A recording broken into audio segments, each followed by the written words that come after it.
Direction Hué et ensuite les tunnels de Vindbank. En quittant Hoi An, on s'arrête chez les tailleurs de pierre.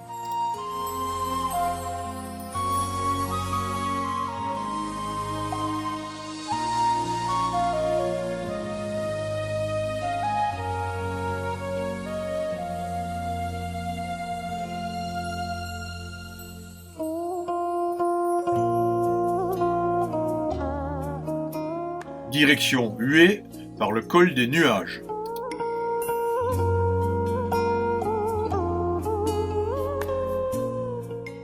Les pêcheurs préparent les escargots, la nourriture des homards de culture.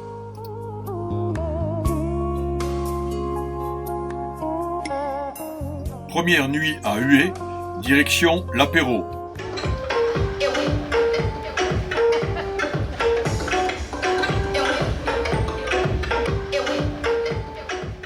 Un verre ça va, mais additionné à autre chose, tu vois le résultat.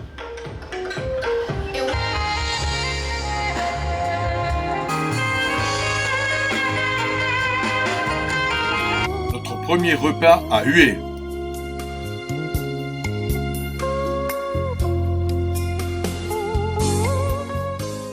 On entre dans la cité impériale de Hué par la citadelle.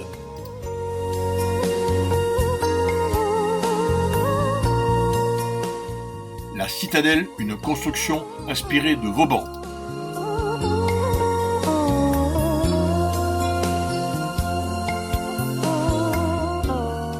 Plan de la cité impériale et en violet, la cité pourpre interdite. En vert, les constructions disparues aujourd'hui. La cité impériale de Hué, dans toute sa splendeur, avant les bombardements de 1968.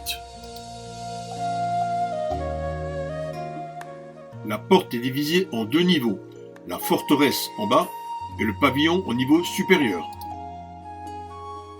Le pavillon avec les tuiles jaunes est réservé à l'empereur.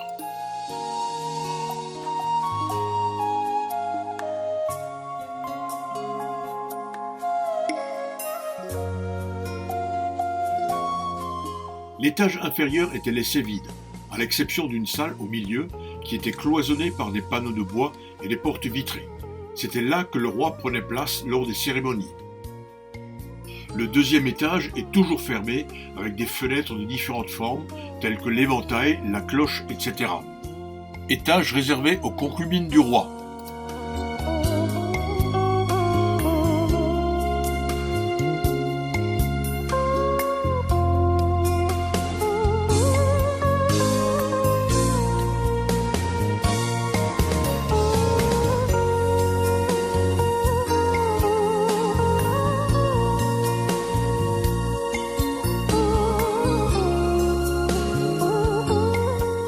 Ce pavillon de 3 étages était dédié aux victoires des empereurs de la dynastie Nguyen. Cet escalier symbolise le lien entre le monde spirituel, des génies, et celui des mortels. Il représente le chemin qu'emprunte l'empereur pour aller dans le monde des immortels et pour revenir dans le monde des mortels.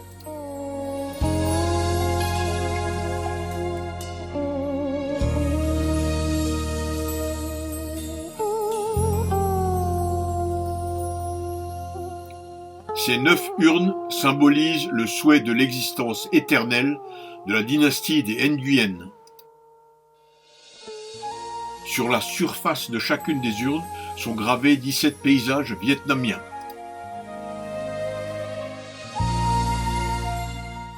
Le temple Thé, ou temple des générations, est un temple destiné au culte des ancêtres de la dynastie Nguyen.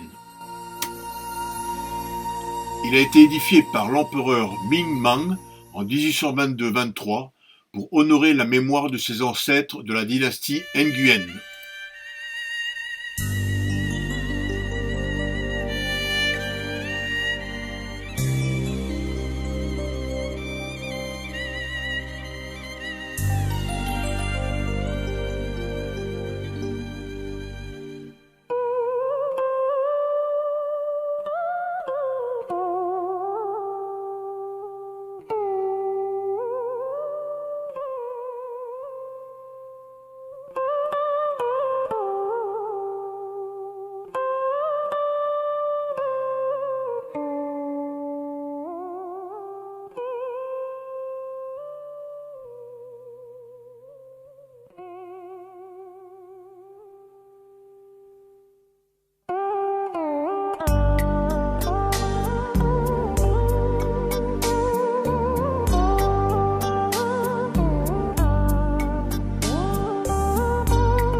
La cité pourpre interdite formait une enclave au cœur de la cité impériale et était le domaine réservé de la famille impériale.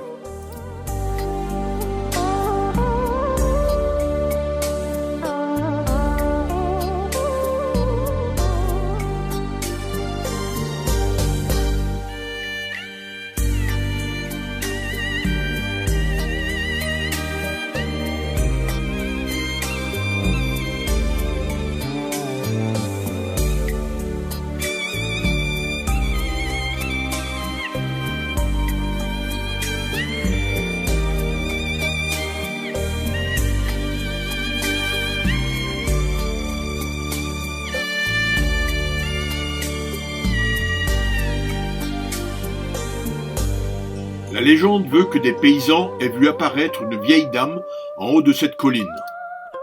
Elle aurait prédit à ses bâtisseurs qu'ils fonderaient une grande dynastie. Les 7 étages représentent les 7 vies de Bouddha.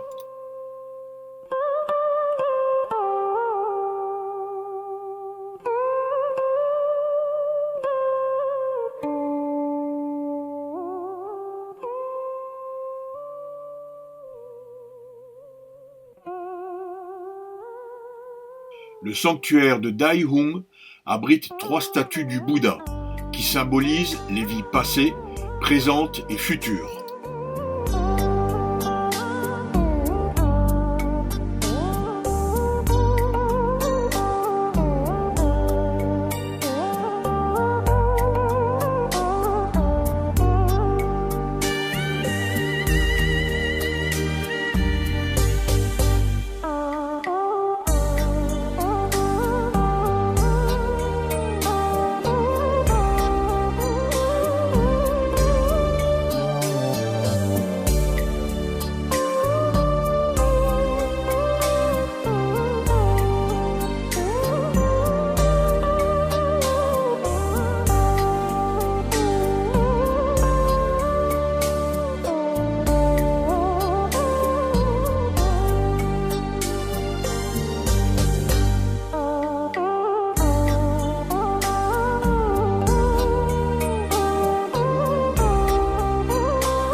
C'est là que vivaient les 104 épouses ou concubines de l'empereur.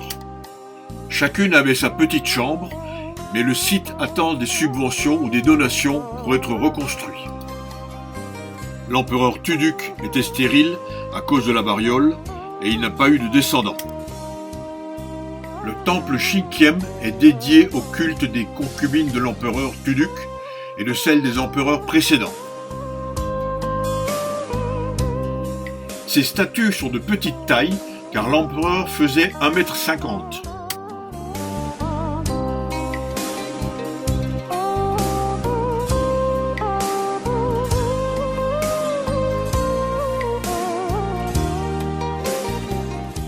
Deux obélisques de part et d'autre de la stèle funéraire pour vanter les mérites de l'empereur.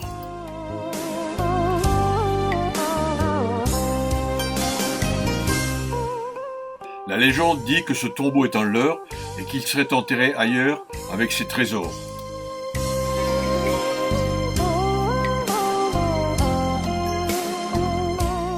a repris la route et on s'est arrêté dans une fabrique de bâtons d'encens.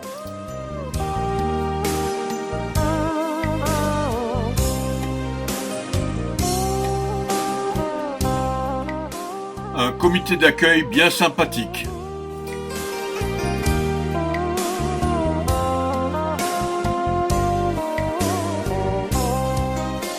On s'est également arrêté dans une fabrique de chapeaux de paille, chapeaux pointus vietnamiens.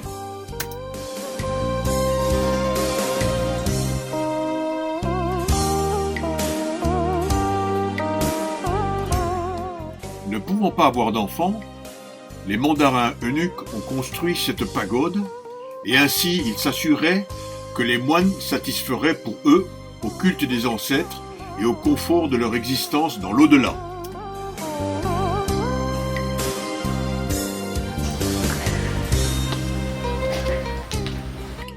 Tombe des derniers mandarins eunuques vers 1940 qui avaient la charge des concubines du roi.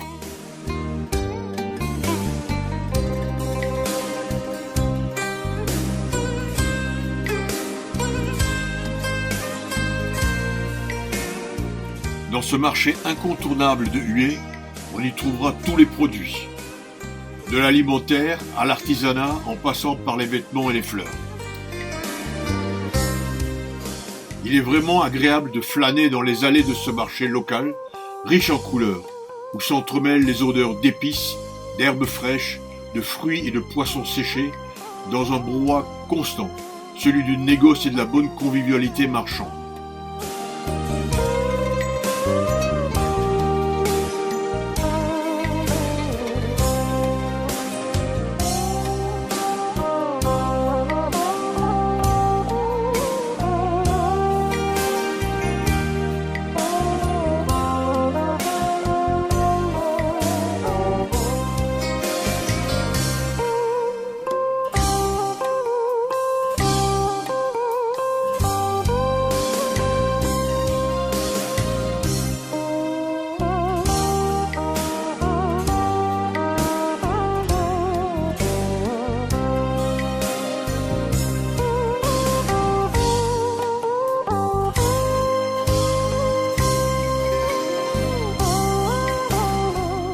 Contrairement aux tunnels situés dans le Sud-Vietnam et qui permettaient un soutien logistique aux combattants Viet Minh puis Viet Cong, les tunnels de Vinh Moc, plus petits, ont été construits pour abriter les habitants des bombardements intenses des communes de Son Trong et de Song Ha de la province de Quang Tri.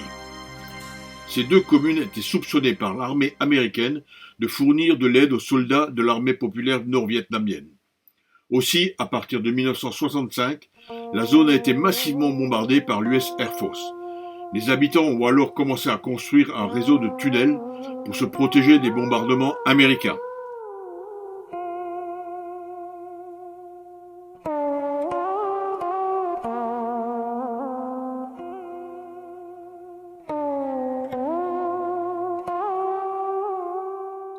De nuit et à la main, avec des outils rudimentaires, ils ont construit un réseau de tunnels sur 3 niveaux, jusqu'à 23 mètres de profondeur, avec 13 entrées-sorties, dont 7 menant la côte. Cela a permis à près de 80 familles de trouver refuge dans ces tunnels, soit près de 300 personnes. Le complexe constituait une véritable ville avec des puits, des salles de réunion, des salles de classe, des cuisines, des chambres pour chaque famille et même un hôpital qui a vu naître 17 enfants.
L'armée américaine a largué plus de 9000 tonnes de bombes dans la région, mais aucun villageois n'est mort à cause de ces bombardements.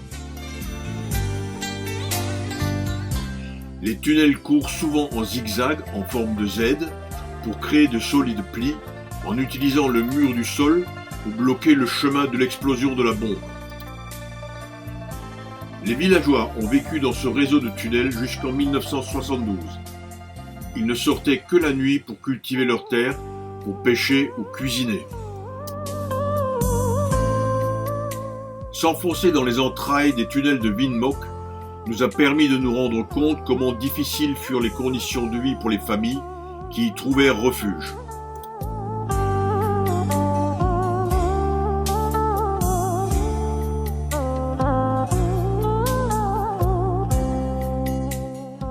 Le pont Yen Long a été construit par les Français en 1950.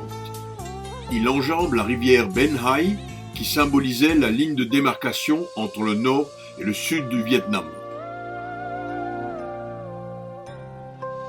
La DMZ, ou zone démilitarisée au Vietnam, était une ligne de démarcation entre le nord et le sud du Vietnam, tracée au niveau du 17e parallèle nord.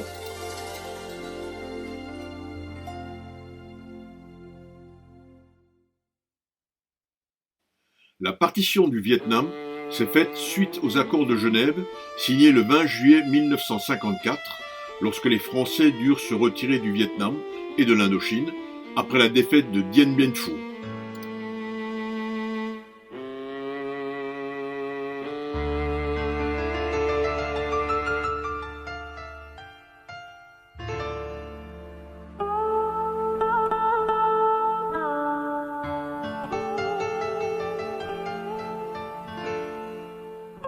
Le pont Yen Luong enjambe la rivière Ben Hai. Construit par les Français en 1950, ce pont était long de 178 mètres, comprenait 7 travées sur une chaussée constituée de 894 planches. Les accords de Genève voulaient que chaque partie exerce sa souveraineté sur 89 mètres. À la victoire de l'armée révolutionnaire nord-vietnamienne au printemps 1975, le pont Yen Luong est devenu le pont de la réunification.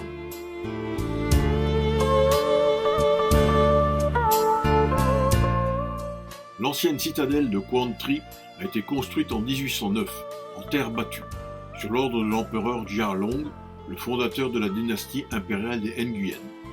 Elle a été reconstruite en briques en 1837 sous le règne de Minh Mang, le deuxième empereur de cette dynastie. Elle est entourée de douves et dotée de 4 grandes portes s'ouvrant aux 4 points cardinaux.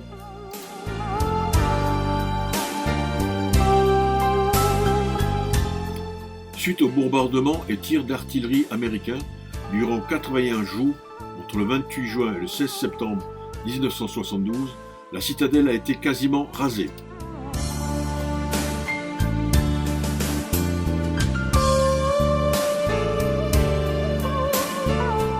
Un monument à la mémoire de cette bataille a été édifié au milieu de la citadelle, avec 81 bas-reliefs en bronze représentant ces 81 jours de lutte.